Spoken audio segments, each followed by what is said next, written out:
Bulletproof Radio, a state of high performance. You're listening to Bulletproof Radio with Dave Asprey. Today, we're going to talk about intuitive fasting and getting in touch with real hunger with a guy who really knows what he's talking about. I'm talking about Dr. Will Cole, a leading functional medicine nutrition expert and senior clinic director at the Cole Natural Health Centers in Pittsburgh, one of the top 50 functional and integrative doctors in the country. And he looks at chronic disease and things like thyroid and inflammation. He's also known for his book, The Ketotarian. And he has a new book that is right up your alley. If you like Bulletproof Intermittent Fasting, if you liked Fast This Way, you absolutely have to read his new book, which is called Intuitive Fasting. It's this idea that fasting doesn't have to be rigid and painful, and that there's really good stuff you can do there, and that it doesn't have to be the same every day. So Will and I are in great agreement on a lot of things, but not everything. And we're going to go deep on fasting for you today. And if you're saying, I'm really tired of fasting, trust me, we're going to talk about a lot of stuff that isn't fasting because he's a functional doctor. I'm going to pick his brain all over the place. Will, welcome to the show. Thank you, my friend. It's truly an honor. I'm excited to be talking. You've also just launched The Art of Being Well, your new podcast, which comes on the heels of Goopfellas and some other very successful podcasts. So I'm excited you've got your own show. I think it's important. We need way more functional medicine leaders out there saying, I'm not just interviewing people, but I'm sharing the stuff that works in the clinic. So when you see some garbage headline that just makes no sense, you can say, well, here's my take on it, and I've got a license. And you can talk to other people like me who are unlicensed biohackers who, really don't know anything.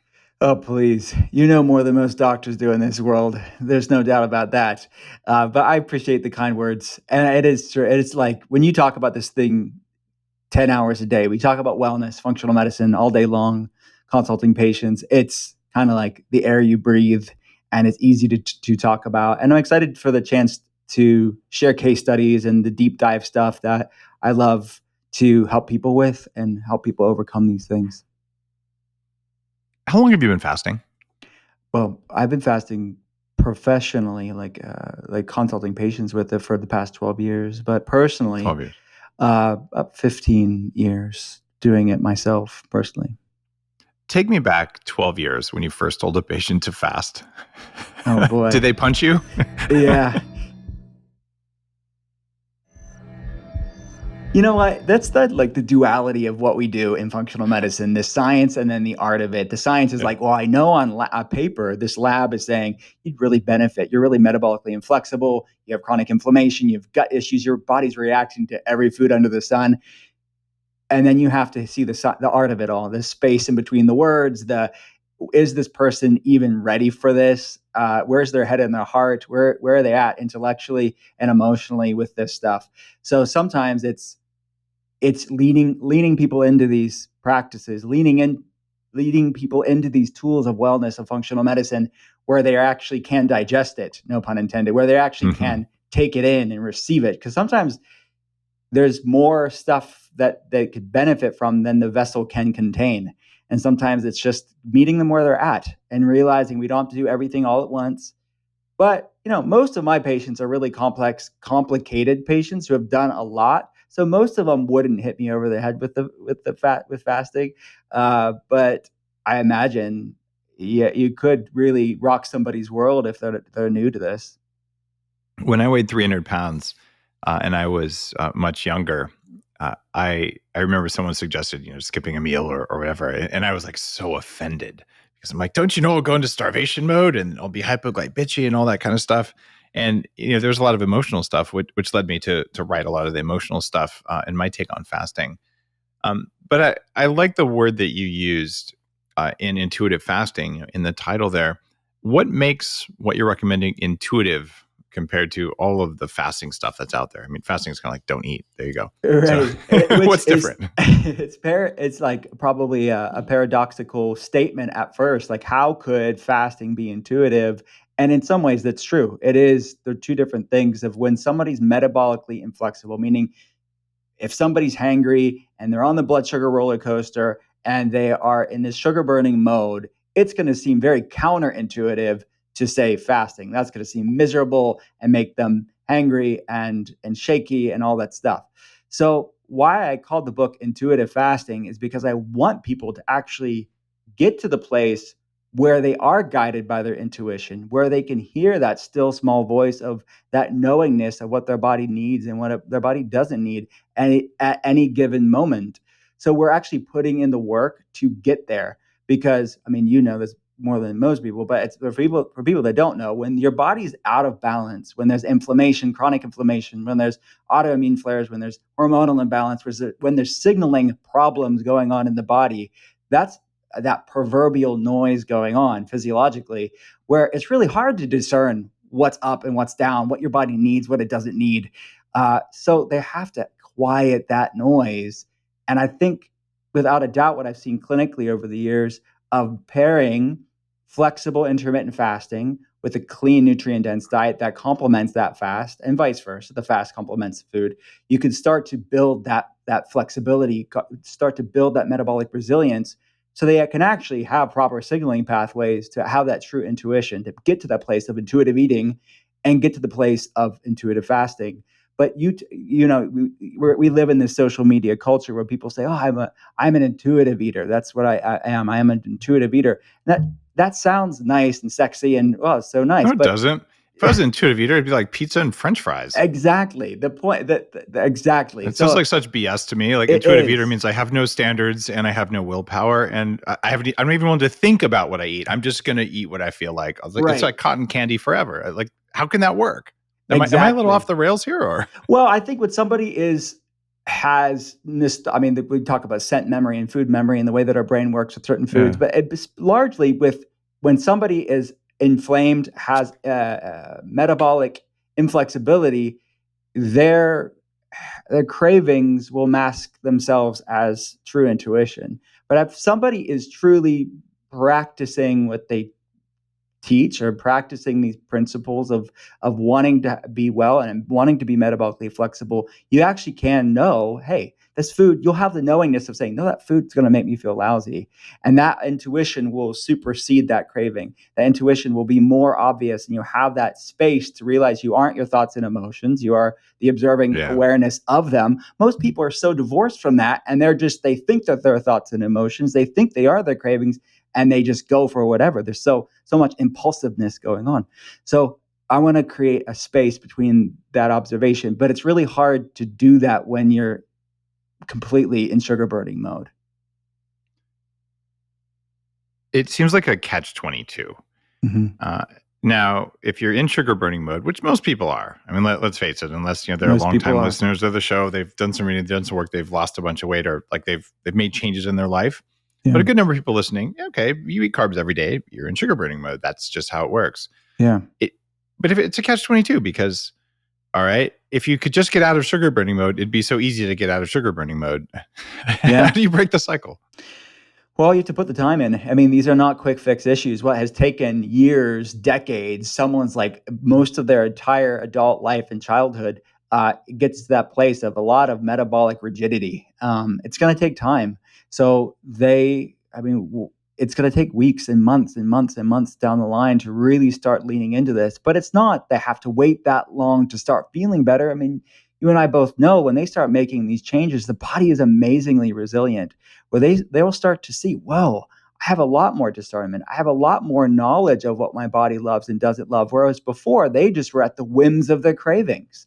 But it's really cool to see somebody that is in the throes of inflammation, in the throes of insatiable cravings, start to see, have an awareness about their health that they've never had before. And they start to have this, whoa, like I actually had that food that caused the inflammation flare. I had the food that I was really craving and actually didn't like it as much as I used to. So they have this own checks and balances, this own regulatory system in and of themselves. And that's the intuition that starts to grow. That happens on a mental, emotional, spiritual level, but it also happens on a physical level too, as the microbiome is changing, as the hormones are changing, as blood sugar becomes more stable, et cetera. My daughter, who is 13 and doesn't do a lot of snacking just because they eat food that actually makes you full, so you don't need to snack. Yeah. she came to me the other day and she's like, Daddy, I just don't want breakfast. It's a weekend. Like, I'm just not hungry. Right. And now the typical parent's like, well, you have to eat. And I thought about it. I'm like, all right, well, if you're not hungry, this is going to sound weird, but don't eat. Yeah. But pay attention, because if you get hungry later, you should eat. My kids are not asking to fast a lot, and I wouldn't support it if they wanted to. But is that kind of what we're talking about here? Even because, like, just don't eat if you're not hungry. Yeah. Eat when you're hungry, eat until you're satiated. These core principles that are so common sense, but it's not common sense for somebody that's completely out of balance. It's actually not common sense at all. They'll eat just because they're bored. They'll eat because they're angry. They'll eat because they're stressed. They'll eat because they're going through a stressful time. There's a complete reactivity to their foods, and they're completely unconscious of what they're doing oftentimes. So it's exactly what your daughter is doing. She's doing intuitive fasting. Exactly. It's light, gentle, flexible, intuitive. It's not arduous. It's not punitive. I have a 14-year-old too, and he does the same thing. He says the same thing. I'm not hungry, and I'm knowing, coming from where I'm coming from, it's like, okay, it's all right. The breakfast isn't the most important meal of the day just because we said so.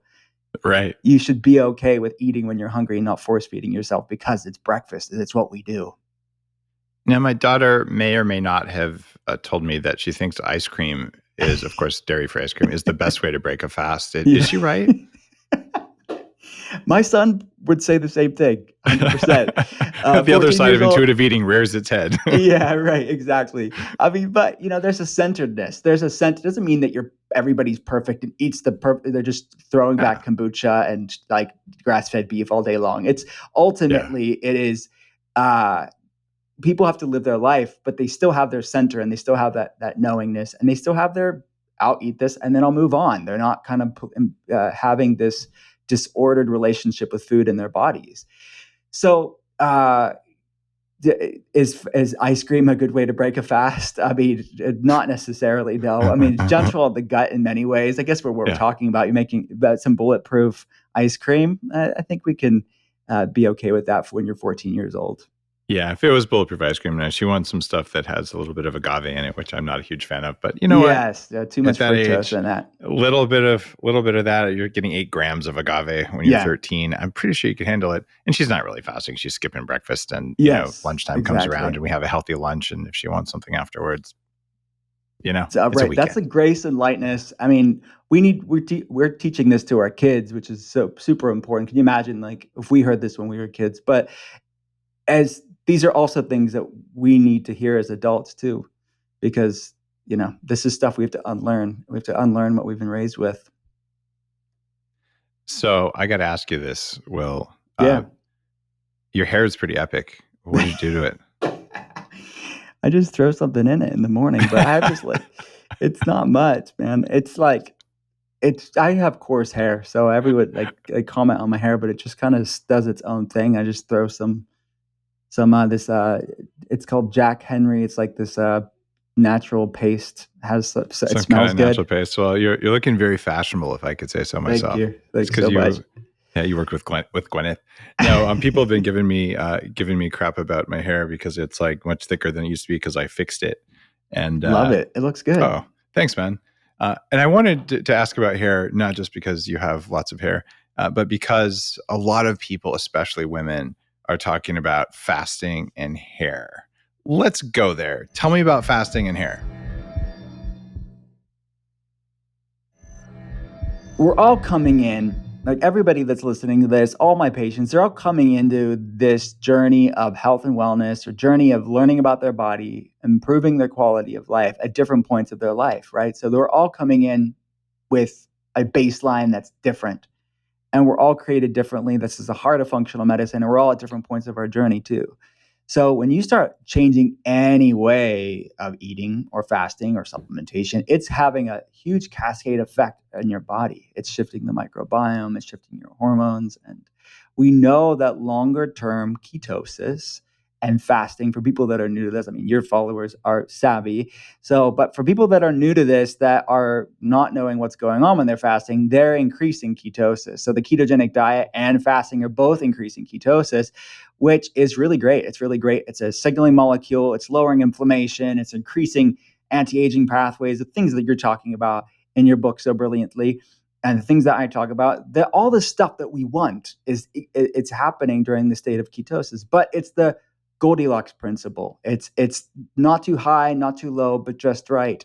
And we all have to find our own Goldilocks principle of how to use this amazing tool of fasting, or the ketogenic diet, or any tool in wellness. We have to learn how to use this tool that works for us sustainably, because you and I are not in our hearts and passions isn't just to do a fad thing. It's to really integrate feeling great in your life. And it's so easy to be in the tribalism, extremist absolutism of social media pontification of like, well, fasting's bad for women, or keto is bad for this, or this is not for everybody. Well, if I hung my hat on one thing for everybody consulting patients online, I'd be proven wrong all day long. I have to keep an open mind, open heart to how do we look at the context, and context matters when it comes to something like fasting. So too much fasting, long term, forever and ever, deep fasting doesn't work for all women. Women are, and you have to talk about, I mean, women will get this, but maybe people that aren't women will realize that all women are different too. So I don't want to make broad sweeping statements here. That's totally true. Does she have PCOS? Does she have endometriosis? Does she have insulin resistance? That's a completely different woman than somebody that doesn't have those things, that has slightly low thyroid function, lower leptin. Her leptin's not really high. Those two sets of women, and that's just two sets of women, let alone the myriad of different possibilities and variables to consider, that interaction with fasting will be different. So the women with PCOS and endometriosis and insulin resistance tend to do better with more fasting. And the women that don't have that will benefit from lighter, more flexible fasting. But I think, as you talk about in your book, and I talk about in intuitive fasting, the variation is really where the magic is. Thank you for saying that. And also, I don't think I called out intuition enough in my book. So just straight up intuitive fasting, like it's not the same every day because I'm using my intuition. We needed a doctor to step up and say that. Well, what you do say in your book is flexible. You use the word flexible throughout. So I think it's the same thing. It's not feeling like you're failing because you aren't doing the same thing. And as you say in the book, if you wake up one day and you're not feeling like you want a deeper fast, that's okay. You can pivot and have that. And sometimes anybody, women included, feel like more is better, and then their cycle's thrown off and they're not having their period, or they're losing their hair, and then they think, well, fasting's failing me. Fasting's not working for me. Well, it's just how you're using it. And it doesn't mean you throw the baby out with the bathwater and just say, well, it doesn't work for me. It's just like, well, how are you using it? Let's find a way where you can leverage the benefits without falling prey to these potential drawbacks for some people. It's funny, fasting, keto, even the vegan diet, which I'm not exactly a big proponent of, all of them can be useful for brief periods of time. But then like, I feel so good, I'm just going to dive in, and all of them will trash you over time. Right. Tell me about the worst case of a patient who was trashed by fasting you've ever seen.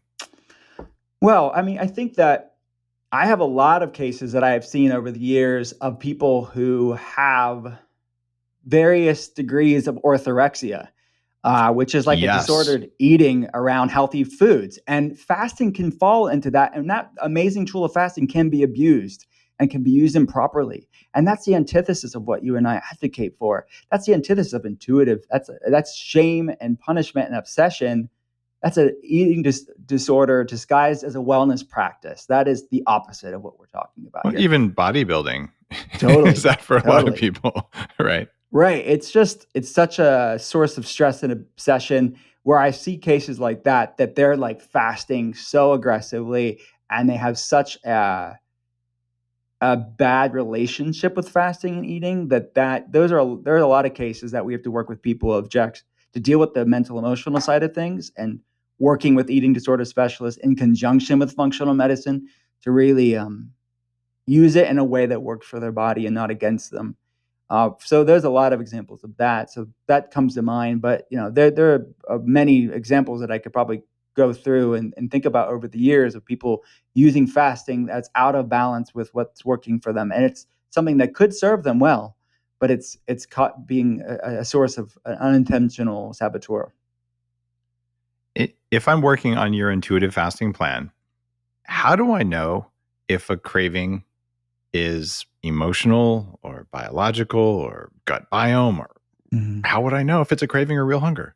Yeah, it's a great question. So I think that, first of all, when somebody's really metabolically rigid and they're super sugar burning, they're hangry, they're irritable, they're kind of bound by that next snack and that next meal. Like I used to be. Oh, yeah, right. And so many people are. I mean, there's no shame in that. It's just where they're at this point. When you start leaning into even light time restricted feeding windows, light intermittent fasting, even like a 12-12 window, like if they're eating between 8 a.m. to 8 p.m., even that late night snack will be difficult to stop. So at that point, if we're looking at that context, it's going to be that's not a deep fast. And if they're craving, they have plenty of time to eat and be well satiated and nourished. It's not a deep fasting window. But even then, you can know something on that level is going to be the blood sugar hangriness. It's going to be the fact that kindling's off that fire. And they're in this sort of metabolic purgatory because they aren't able to like get that kindling on the fire as much as they want to, that sugar, that quick fix that they're looking for and they're kind of addicted to. So at that point, it's not really intuition. It's really going to be something that's going to actually move them away from homeostasis. It's going to actually perpetuate imbalance and inflammation levels in the body.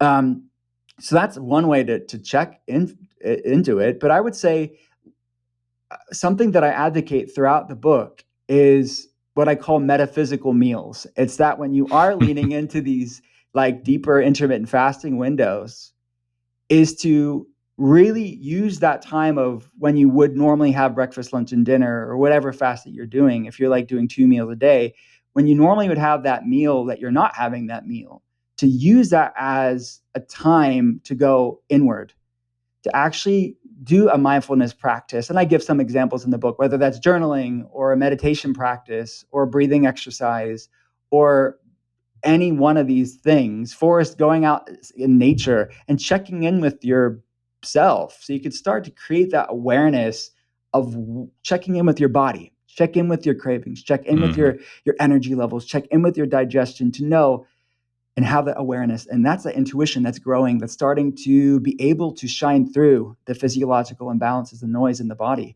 So that's what I would say. Is that an easy thing to do all the time? Absolutely not. It's going to take practice. And that's what we're all doing. We're all practicing these things and we're all getting stronger as we practice. And mindfulness and awareness and getting in touch with the intuition is no exception to that.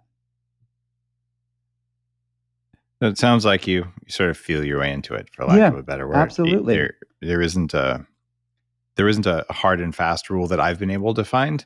I know for myself now, if I eat something and 10 minutes later I'm really hungry, like that's biological, right? Yeah. I ate something that had a toxin that triggered my body's desire for glucose to get rid of the toxin. Yeah. Or I ate something like MSG that I didn't know was in there that caused a drop in my blood sugar, or I ate some histamine that causes an increased demand for sugar to deal with it. Those are biological, but I haven't in a long time had what I used to have, which was that, I'm just like nagging hunger, like maybe it's a longer term hypoglycemia, or maybe it's I'm just bored. But man, it took me years to get there. And the reason I started my whole blog, the reason I started this podcast, I just want people to learn all this stuff because I spent $1 million and I suffered a long time and I fasted in a cave and did all sorts of weird stuff that I shouldn't have had to do. Mm-hmm. If I could have just made an appointment with you, Will, and like, I'm going to go to the doctor. Yeah. He's going to tell me, Dave, skip breakfast sometimes, dumbass. And that would have been all I needed to do when I was 20. Maybe there was more, but that would have been so life-changing. But at this point, I can say I know, but I don't know how to teach it. And I think you hit some good stuff in intuitive fasting. I was almost called intuitive eating, which is the opposite of that. But you hit on it, and maybe you're shortening the amount of time that it takes a reader or a patient to just know, oh, wait, it's okay to eat now. I did something wrong versus this is actually something that I'm just going to ride out. Yeah. What do you say to a patient in the office with you when they're asking you that question? Like guide me as if I was a patient. Mm-hmm. Well, I mean, that's that earlier duality that I mentioned, that science and the art. It is so much of my job is like proverbially holding somebody by the hand and walking them through this and like disseminating the science, disseminating the labs, disseminating all this stuff that we read about and love so much that not everybody is going to get it at that level. Not everybody is it's going to even make sense of how do I apply this realistically in my life? And how do I make sense of it all? Because Dr. Google is like a very conflicted physician. There's so much things we could substantiate with the click of a button. I thought Dr. Google got acquired by Big Pharma. You can't find anything on Dr. Google, and you might have to go to some other search engine to find anything useful on health. You're right. But even, you're right. That's definitely true. Definitely true. And, but even the way that Dr. Google is sterilized right now because of the censorship that's going on, there's still a lot of that censored information to weed through. And then there's the uncensored stuff that I have to tell people about too. Like, what's the stuff that you're not going to find on the first page of Google? How do we make this practical in your life? Have you seen people doing like 10 or 20 or 30-day fasts in the dark? Like the super extreme long-term fasting? Not the dark part, but the long fasting, water fasts. Yeah. Yeah, water fast for 10, 20 days, definitely. Yeah, there's some places in India where it's part of an extreme anti-aging program where you go and you're fasting from light at the same time. Oh, amazing. No, I haven't seen that or heard of that. I'd love to know more about it, though. I was hoping that you'd be like, oh, yeah, I did it. No. I haven't talked to anyone who's done it for more than like a week in a cave, like some forms of Vipassana are done in darkness. But that talk about deep meditative process. I can only imagine the untangling that happens there. I found some research when I was writing about mitochondria and superhuman that said up to 10% of the energy we make can come from sunlight directly, which blew me away because I didn't think we had photosynthesis, and it's not exactly photosynthesis, but the process was explained well enough biochemically. Like, okay, yeah, that makes sense. It's just something that we don't really rely on. Yeah. So you're thinking, man, I got no food. At least I still have air, but I'm doing breathing exercises, so maybe I modify that. Yeah. And then I got no light. Like, that's pretty aggressive. I kind of want to try it because I'm a guinea pig. But you needed to document that. I don't know how you get cameras in the dark, but like maybe some night vision cameras. It'd be interesting to see the process of what goes on there. I'm sure it could be probably pretty intense. I guess if I did it for a week or something, I could pull it off. I have kids. It's not polite to disappear. Hey guys, I'm going to be gone for a month. See you back. And I'm going to come back super pale and thin. And Have you ever seen the documentaries with like the guys in Antarctica or the pole where they're not getting much sunlight and they're like stuck inside for long periods of time, and what that does to the human body, human health? It's pretty. It's brutal, but we don't have to go to the Arctic to do that anymore. Find a cave somewhere. It's just go to LA, and that's kind of life in LA right now. Definitely. I say that as a small business restaurant owner in LA. So yes, I love your place, Venice Beach. Oh, thank beautiful. You. You've been? Oh yes, of course. My wife's from Los Angeles, so every time we go out there, I make a stop at your place. So it's you're awesome. Well, if you stop, it's takeout only until they change the rules again for whatever reason. Yeah. What about fasting during times when it's cold and flu season? Is fasting a good idea for immunity? Absolutely. Absolutely it is. So there's so many things that come to mind. An easy one is that 75-80% of our immune system's in the gut. So that the healthy modulating effect of the microbiome and sort of this gentle pruning, resetting of the gut microbiome. And our microbiome has a circadian rhythm similar to hormones. So it's like the different. Talk more about that. It's fascinating and awesome. Most people don't know. Yeah. So like our certain colony forming units of bacteria, beneficial probiotic things that help to regulate our immune system. Certain colonies are higher in the morning and certain colonies are higher in the evening. So times of fasting helps to really allow the microbiome to find its natural rhythm, because it's always being for many people in the West, it's constantly being insulted by disruptors of the microbiome, aggravators of the microbiome. So letting that little reprieve to allow the microbiome, all these trillions of bacteria, to actually recalibrate themselves is one beneficial mechanism that comes to mind of really supporting a healthy, robust but healthy, normal response to immune system where you're not having these hyperinflammatory responses. But I mean, look, then you mentioned mitochondria. I mean, mitochondrial biogenesis you can tap into with fasting, improved autophagy, upregulated autophagy, your cellular recycling pathways. There's so many things that could happen. And all of this stuff is predicated on the fact that fasting is a hormesis, as a hormetic effect in the body. So that slightly good stressed response that fasting brings is really good for the immune system. So Paracelsus, for people that don't know, he's like one of the fathers of modern medicine. We have Hippocrates. Everyone knows Hippocrates, but Paracelsus is like, people need to know about this guy. But he lived in the late 1400s, early 1500s in Switzerland. He was called the father of toxicology. He called fasting the physician within. So I think more people during cold and flu season could be check instead of Dr. Google, call the physician within. I love the way you reference that. I did find some studies, and I'm doing a bunch of blog stuff like you are on your blog, about fasting and just teaching people, right? And I found some studies showing, hey, if you're dealing with a bacterial infection, especially, fasting is just really can save your life. It's a big deal. Yeah. Right. And that's not something that necessarily people would think of. Yeah. And then with viruses, if you're actually sick with the virus, it looks like you probably want to eat during that time, but you don't want to eat a bunch of sugar and garbage, but you want maybe a little bit more fuel. Mm-hmm. And that idea to be, oh, today I feel sniffly, maybe it's not a fasting day, or maybe it is, but to be intuitive about it, I mean, that's the right thing to do. Yeah, even if it's a light time restricted feeding window, it doesn't have to be super aggressive, like you said, like go with your body. But I know, like, just through this last 2020, like if I felt like I was run down, I had never had COVID or anything like that, but if I was feeling a little run down, I would just intuitively fast, where I wouldn't eat as much, kind of preserve my energy, and I recover a lot faster when I'm in this sort of light fasting state. And that doesn't mean that everybody has to do that all the time, but it's just a tool that people can lean into and experiment with. Yeah, if something is not good in the gut and in the sinuses or whatever, skipping breakfast and maybe lunch, huge differences. Totally. And the balancing effect it has on blood sugar and insulin too. I mean, that can't be forgotten about as well. Of course. What about when people say you have to only have water during fast because that's what happened in a mouse study, or water and salt? Yeah. How strict do you think people need to be on what they eat or drink while fasting?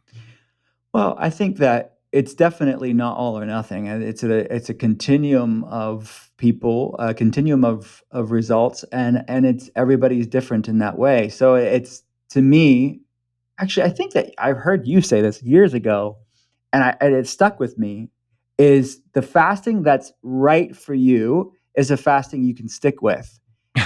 That's true. Same with exercise programs, right? Yeah. The one you're going to do.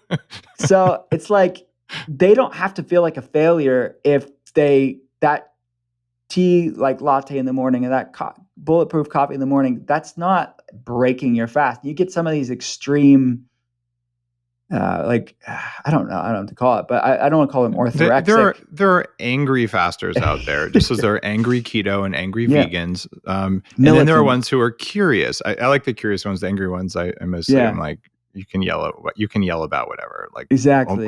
Only the other seventh graders are listening. Exactly. So the militant zealot fasters out there will say, well, it's completely, why are you even fasting?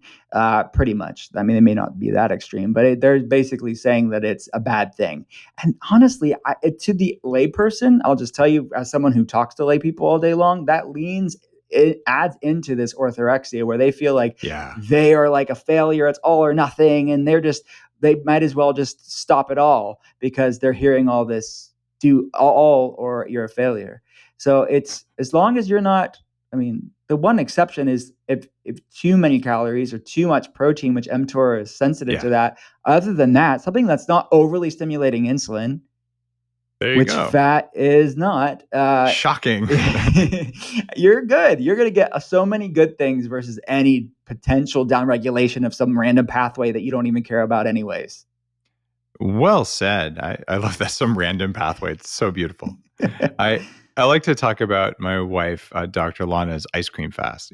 She was doing a 5-day fast, and the whole fast. She's cooking food for our kids. Okay, that takes a little bit of, I'm just going to call it balls, Yeah. right? Because you're tempted, and she had one bite of ice cream in the middle of the fast, like a small, just like a taste of it, right? Which is also courageous because if you have one, the odds of you having 10 are very high. And she just had one. I was like, okay, I just want to taste it. I'm good. And the kids are like, mommy want an ice cream fast. And in my mind, I'm like, she fasted perfectly for 5 days. And that wasn't a failure, even in a little bit. She tasted something. It just doesn't matter. Mm-mm. Right. No. How do we teach people to be kind to themselves the way Lana was, if they're fasting and then they break their fast early, or then they taste something? Is there a recipe on the intuitive side of fasting that just be like, hey, it's okay? How do you teach that to a patient? I think it's consistently showing up for yourself and consistently checking in. And that's why a mindfulness practice, and the word is overused so much. So what I really mean, whatever that looks like for you to start to grow an awareness, whatever that looks like, it's starting being mindful of your relationship with your body and relationship with food and checking yourself. So when you see yourself feeling like a failure, you're filling your whole thought life up with shameful, obsessive, ruminating thoughts. That is something that you need to be conscious of and mindful of. Take those thoughts captive, as the Bible calls it, to just create a separation between you and those obsessive, ruminating thoughts. So that doesn't happen overnight. There's not a 5-step program that's going to solve you from that, but we're all working on that as human beings to not be led by those shameful, obsessive thoughts, because what your wife did was actually the right thing to do. So I think that there should be a grace and a lightness infused into wellness, of which it's really not right now. I mean, there's so much tribalism and so much obsessive absolutism that's going on. That's the antithesis to sustainable wellness, because it won't be sustainable if people fall off the wagon, so to speak. I don't want there to be a wagon. I want there to be like, your life is the wagon. You cannot get off of it. And there are things that move you towards feeling great, and there's things that move you away from feeling great. And by growing in awareness, the things that don't make you feel great, you can use that as a mindfulness practice too, and say, whoa, was this worth it? How was my energy levels? Was there inflammation afterwards? How's my digestion? All these things. And you can decide for yourself as a grown-up, as a wise human being, did this serve you or not? Was this worth it or not? And either using that as a learning experience to not do that again next time because it wasn't worth it. You'd rather feel so great than you missed that food that made you feel really horrible, and it's not punitive anymore, and you're free from that. You actually have food peace. Or it was really worth it, and you eat it and you move on, and it doesn't matter. It was worth it is such a big question that you can ask yourself. And sometimes the pizza's worth it. It's all right. Totally. And we all have our own, the analogy that I use with patients is we all have different mug sizes. Like I have this mason jar with tea in it on the other side of this camera, but some people have massive mason jars. Some people have small mason jars. And that's our genetic tolerance to stressors. If somebody has a super small mason jar, if they have many autoimmune issues, celiac disease, that little piece of that gluten is going to cause a flare up, and it's not going to be worth it for them. They still need to use these tools that we're talking about in this conversation to empty that mason jar. And we can't change our mason jar size, but we can change what we put into it. Some people have massive mason jars or just average mason jars, and that bite of pizza isn't going to matter because they're doing way more good. They're emptying it more than they're filling it up. And when it's overflowing, that's the symptoms and that's the problems and anything like that. So my job in functional medicine is to empty the mason jars as much as we can. I love that. Who makes a better faster, Republicans or Democrats? Libertarians, I would say. You were just talking about tribalism. I had to ask it. I'm sorry. The truth normally somewhere in the middle. So I don't know. Well, it seems like the truth is in the middle for almost everything, even fasting, thus intuitive fasting, right? Yeah. And I'm so annoyed when I look at the modern keto movement and where it's gone versus from where it started, going like cyclical keto maybe that's kind of a thing to do, but it's like, you got to be all or nothing. Yeah. You're a failure if you leave ketosis. Yeah. Like, did you eat a carb? You're a bad person. Yeah. And I'm just like, I'm so done with that.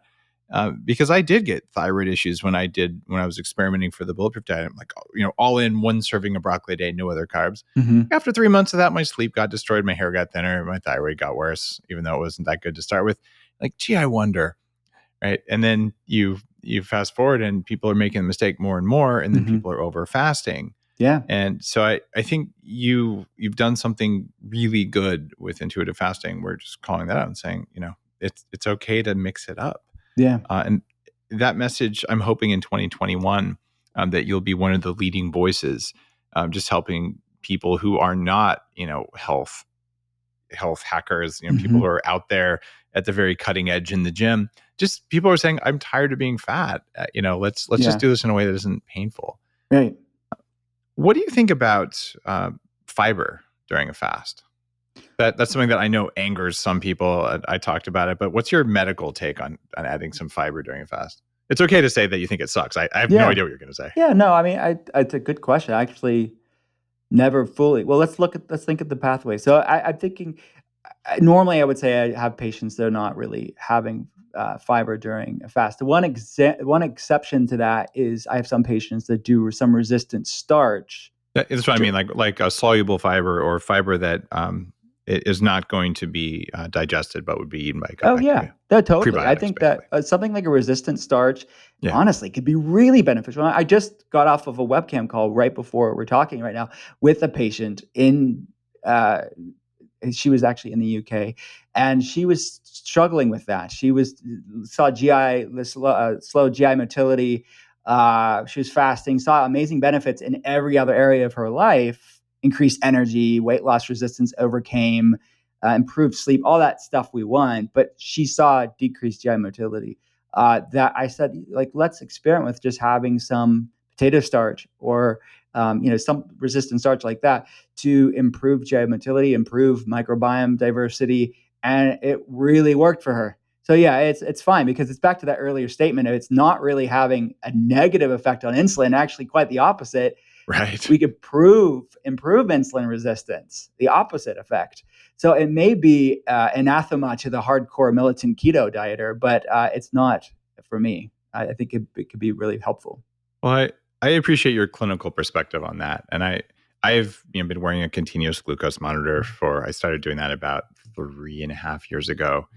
Second time I was on the Dr. Oz show, I had this, they're like, what's that weird thing on your arm? And I'm like, that's my robot arm. Like, I don't want to take it off. So we're like kind of covering it with my shirt so we don't have to explain it on camera. And he's such a kind, just a nice gentleman. But I remember that and thinking, all right, I can see what adding 20 grams of soluble prebiotic fiber does. And it doesn't move my blood sugar at all. Maybe it lowers it a little bit on average. Mm-hmm. But then if you're traveling and you just don't want to care about food, and I looked at all the pathways, I'm like, you know what? I'm feeling solid about the research, but I don't see hundreds of patients a year like you do because I don't see any patients because I'm not a doctor. Mm-hmm. So if you blew holes in it, I was really interested. Because intestinal gluconeogenesis, I mean, it's different than hepatic gluconeogenesis. So if you're having these things from fiber, even beyond resistant starch, even like vegetables that have fiber can actually really, for most people, have an amazing effect on lowering insulin resistance. So yeah, improving glucose tolerance is a good thing.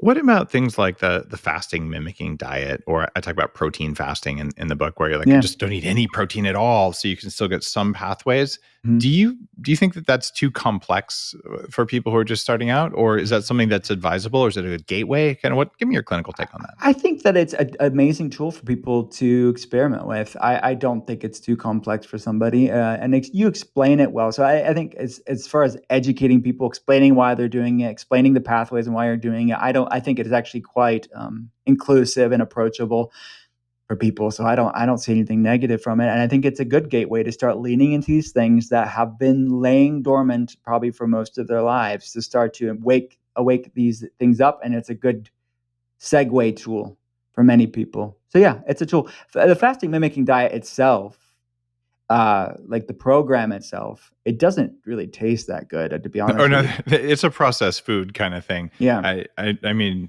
more like the idea of 500 The calories a idea day of it. without Yeah, too yeah, much yeah. protein. And I love what Walter Longer's doing, so there's no knock on him. Like I love this None study. whatsoever. Yeah. He's a godfather of fasting and ketosis, and Right. just a wise dude. And to be honest with you, with all the exciting research around it, I've still done it multiple times of just like, okay, there's some solid data behind this. Even if I don't love that random mushroom soup, I'm going to do it because of the larger work that he's done. And I respect that so much. But yeah, limiting calories, fast mimicking, the science is very compelling. If someone said, Dr. Cole, I don't care about ketosis. In fact, I think ketosis is for stupid people, but I want to do intermittent fasting. Am I going to get benefits from it? What would you tell them? I'd probably want to be friends with that person because they push back a little bit and we're interesting. But yeah, it's not all or nothing. And I think even if somebody doesn't hit ketosis, and I have patients at the beginning, they're not doing that, but they still see amazing benefits. So it's not something they have to be super, they don't have to be a biohacker if they're not. If that doesn't resonate with them, if they don't get into the measurements and the metrics and all that stuff, they're not testing beta hydroxybutyrate, they're not using a breath meter or whatever, and they just want to go off of how they feel and see if their N-of-1 experiment actually improves their quality of life, that's totally fine. And I would assume there's a certain section of people that they will see amazing benefits, but if you measure their ketones, they would not be in ketosis. But they're just getting more good things in their life happen. The needle is moved for them significantly, even if they're not tapping into these pathways that you and I know have their own merit by themselves. I love that answer too. And you can tell you've done a lot of clinical work. Because look, if someone's like, I don't care about ketosis, like try skipping breakfast, see what happens. Lean into it. Yeah. Lean into it. It should be like, because what are we trying to do here? We're trying to improve somebody's quality of life.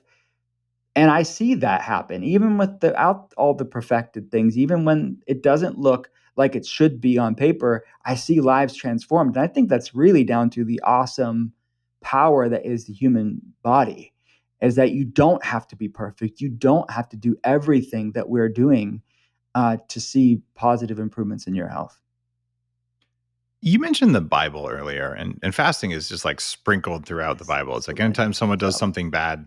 Yeah. I'm so glad you brought this up. Anyways, go ahead. Sorry. Yeah. So, but quite often it's, 40 days. Yeah. Is this like allegorical, or are there people out there with 40-day fasts? Well, I'm sure it's allegorical in many ways. The Bible and many faith traditions are filled with symbolism, but I think it's without a doubt. I would assume that there are traditions where those are literal too.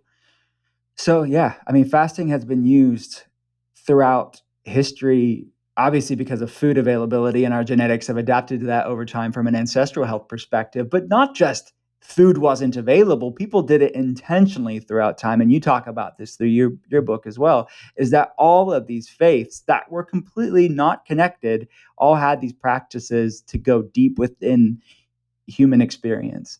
And take themselves to the next level, whether that be physical, like healing, or spiritual, metaphysical. So I think that you can tap into all of these things.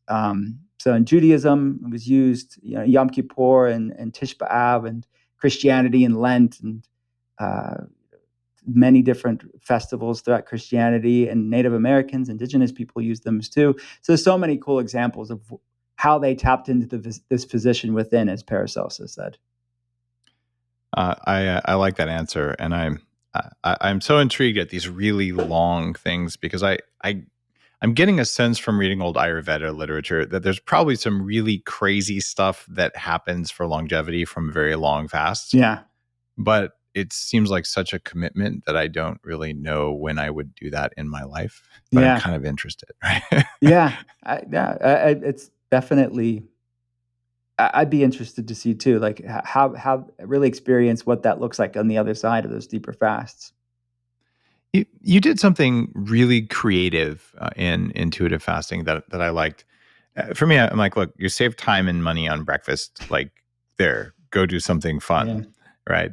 Go live your life. And you're like, actually, don't just fritter the time away. Like, do something intentional and mindful. Mhm. What is your top recommended mindful activity that someone can do with the time they save from skipping a meal? Yeah. So this metaphysical meal section in intuitive fasting, it's one of my favorite sections in it. When I was like, I forget where I was. It was like at home, like during 2020 when everyone was at home, I guess. So I was uh, thinking about, wow, like this would be such an important thing. And I didn't call it metaphysical meals for my patients.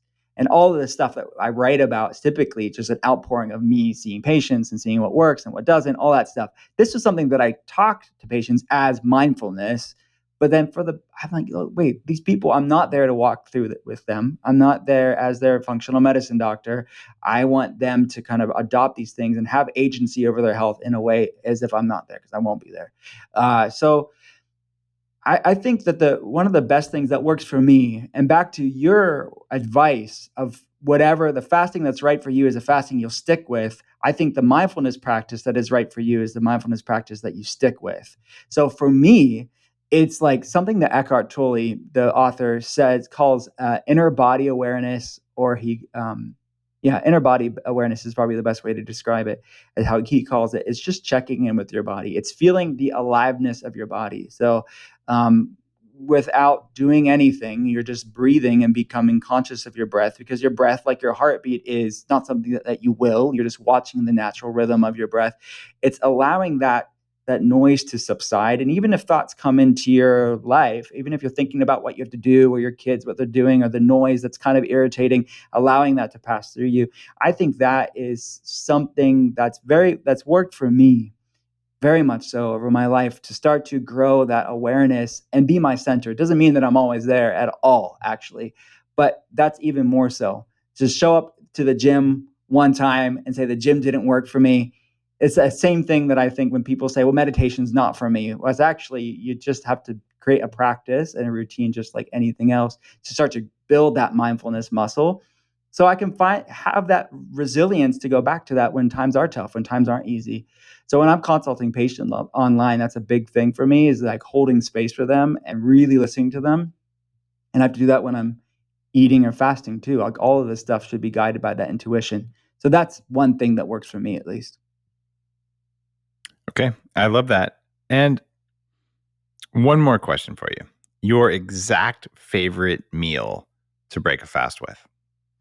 Yeah, I know you've got recipes in your book. I don't know if yeah. it's one of those or something else. Yeah. Well, yeah, it's actually a recipe in Ketotarian in my first book. I don't know if you remember this, but you and I met years ago at one of the first Revitalizes, Mind Body Greens Yeah, Revitalize. I remember that. In Arizona at With Jason, yeah. Miraval, Jason. Yeah. Yeah. So anyways, this is a long time ago. I adapted a recipe that I had at Revitalize in Ketotarian that I still love. And I'm not going to be super like sciencey about it because it just tastes amazing, but it is actually good for you. But it's avocado fries that are breaded with almond flour and a chipotle aioli dressing. Like that to me is something that's like easy to digest. It tastes delicious. It's an avocado, and I love like the chipotle aioli dressing. So like honestly, that's like one of my favorite meals that I love to just have quick on the go when I'm breaking a fast. But I mean, avocado fries. Are you actually frying the avocado? no, they're baked. Okay, cool. So Baked. you're basically breading it and then baking it. Okay, Yeah. cool. Yeah. Wow. I haven't tried that, but I used to not like warm avocado because I think I didn't know how to do it right. But when you get it exactly right, it's really creamy and it's so good. Exactly. Okay. That's how these are when they're done right. Nice. Well, I'm going to have to look for that recipe. Yeah. I haven't tried it yet. Amazing. Is there anything else you'd like to say about intuitive fasting that you think would serve a couple 100,000 people listening to this? Yeah. I thank you for the opportunity. I mean, an ethos that's woven throughout intuitive fasting and all that I do with my patients is all of this stuff, all this amazing science and practical tools to better your life. It's all secondary to your head and your heart. And back to that why are you doing what you're doing? Is this born out of stress and obsession or shame, or is this born out of serving yourself and being the best version of yourself so you could be there for the ones you love? and using self-care as a form of self-respect instead of a self-punishment. So I think that something that I say that's very true to my work is you can't heal a body you hate. You cannot shame your way into wellness. You can't obsess your way to health. And that's all of that stuff is the genesis of sustainable wellness. When you get that right, doesn't mean you're perfect. Does not mean you're perfect. No one's perfect. I'm not perfect. None of us are perfect with this stuff. But when you start growing in awareness of that, of self-respect and love and compassion for yourself, like you said, the kindness towards yourself, that at least is a firm foundation for awesome things for your wellness. So your fasts are going to be amazing. Your food's going to be amazing. All this stuff will be find a fertile ground of kindness for yourself. Man, I love that. We're all a little short on kindness for ourselves and others, and ultimately, it's hard to be intuitive if you haven't developed a bit of kindness. So Amen. I love it that's the ultimate message here. It's it's the right one for sure. And my ask for you would be keep saying that in all the work that you do, because you're one of the guys who shares the keto diet, not from keto diet and fasting, but just not from that place of anger. Mm-hmm. But a place of like, there's something in it for you and for us all. Yes. And that's why all this stuff matters. So thanks for being one of the good ones. Thank you. You too. And I appreciate being on Bulletproof Radio as well. Your book, Intuitive Fasting, is worth reading. And guys listening, here's what to do. Go to your favorite place you like to buy books. And if you haven't picked up Fast This Way, do it. If you've already picked up Fast This Way, that's okay. But do it and order Intuitive Fasting at the same time. And what that's going to do is that's going to show everyone who buys books that those two books go together, which is really cool. So they'll basically notice with the algorithms if you've already purchased one or the other, but buy them both. They're synergistic. They work together, and you'll get things in each book that you don't get in the other one. Mm-hmm. And neither of these two books is yet another book on here's why you should fast. That book has been written multiple times. So it's hard to do something new and interesting. And truly, there are things in here that you want to read because you don't already know it.